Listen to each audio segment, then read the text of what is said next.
need to make a missing persons report. Okay, who is it that's missing? Mr. Jones is a male white, 23, 6 foot tall, 165 pounds, brown hair. Last wearing cowboy boots, Levi jeans, shirt, buck jacket, royal blue parka. Have you seen this man?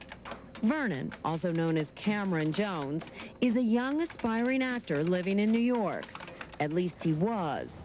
Jones was last seen at this apartment on the city's Lower East Side.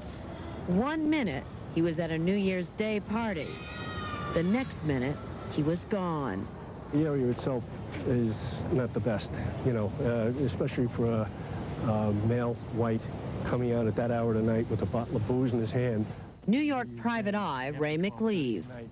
And wandering aimlessly about here, he's just asking for trouble. And down here, you look for trouble down here, you'll get it.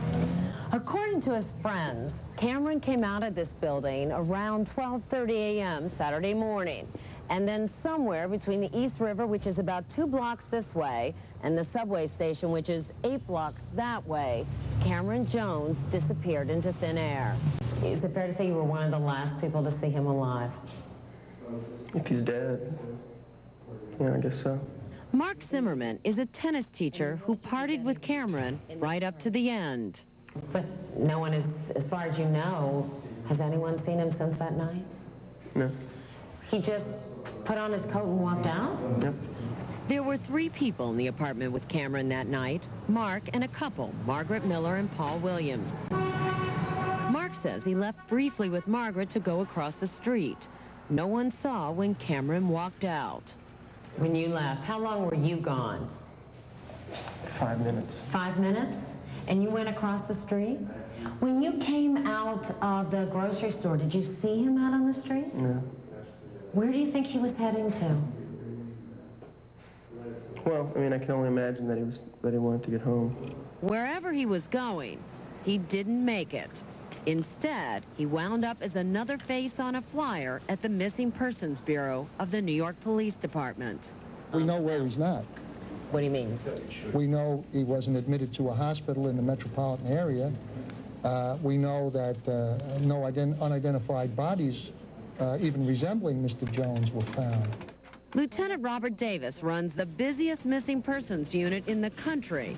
16,000 cases every year. Incredibly, his detectives managed to find 98% of them. We're hoping that Mr. Jones does not fall into that 2%, but right now, doesn't look too good for that. Police have always thought that he was dead, but if he's dead, where's his body? You know, I would just like to know where his body is so we could have a funeral and close the book on this. Sarah Lineberger, Cameron's mother, lives in Charlotte, North Carolina. She last saw her oldest son when he came home for the holidays last December. Was that like your son? No. To disappear for 2 or 3 days? Not to my knowledge had he ever done anything like that before, no. Do you believe he's dead? I did. And then when his body didn't show up in the river like the police kept telling us it would, then I started thinking, well, maybe he is alive somewhere and he's under some trance or in a cult. All summer, I kept wanting to go to New York and just sit in the parks and look at people. I feel like I have to do something, but I don't know what to do. What the family did do was hire Ray McLeese. He's the former New York City police detective turned private eye. Okay. McLeese operates out of O'Reilly's Pub. Have you ever had a case like this? Never. Absolutely not. If you have a murder, you've got a body, you've got a scene. I mean, we don't even know a crime has been committed in this case. Actually, we don't. No, absolutely not, because there's no evidence, no physical evidence to speak of. There's no witnesses to talk to. There's no paper trail to follow. Everything that you would normally use during the course of an investigation is missing from this case because we don't have anything. The East River, only 2 blocks from where Cameron disappeared, may hold the answers.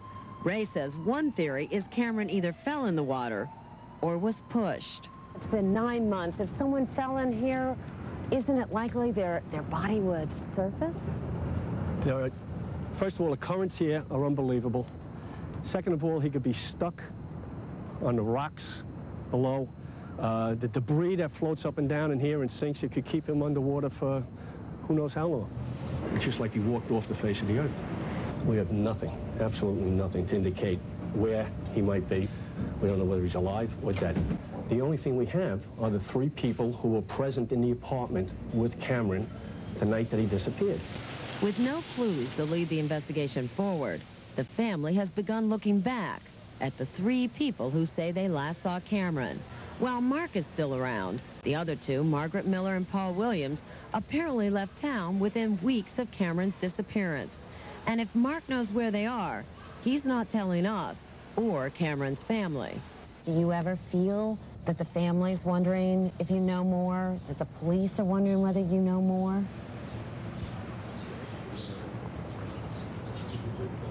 I don't know. I never really... I just think about Cameron a lot. We have no conclusive evidence or nothing to put our finger on that something else happened than what they say it happened. John Lineberger is Cameron's stepfather. So we have to go by that. You know, the 3 of them agree on the story, and that's 3 against 0. So what do you have to halfway believe them, but then again, you kind of worry and wonder, are they giving us all the information? You've had Mark's handwriting analyzed, had him hypnotized. What do you think, based on? Based on that information, we'd have to say he's telling the truth and he's clear. Do you think there's somebody out there that knows more than what they've told you? Oh, there's no question. There always is. Always someone knows what happened, whether they're telling you or not, or whether you found them or not. There's always someone out there who knows. I need to make a missing persons report. Okay, who is it that's missing?